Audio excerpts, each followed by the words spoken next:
નવા જલારામ મંદિરેથી 1151 પરિવારના ઘરે દીવડાનું વિતરણ. પોરબંદર એસટી રોડ પર આવેલા નવા જલારામ મંદિર અને દાતા રાયચુરા પરિવાર અને ખખ્ખર પરિવાર તરફથી 3500થી વધુ દીવડાનું વિતરણ કરવામાં આવ્યું હતું.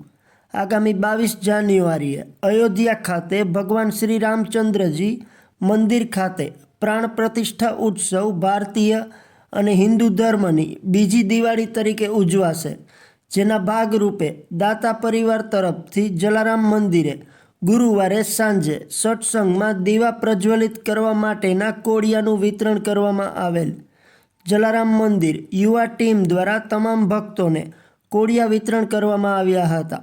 દરેક પરિવારને 3 કોળિયા એટલે રામ, લક્ષ્મણ અને જાનકી તેમજ બ્રહ્મા, વિષ્ણુ અને મહેશના નામથી 22 જાન્યુઆરીએ ઘરે ઘરે દીવાના કોળિયા પહોંચાડવાનું ભગીરથ કાર્ય દાતા પરિવાર દ્વારા કરતા સૌ ભક્તોએ તાળીઓના ગડગડાટથી વધાવી લીધા હતા.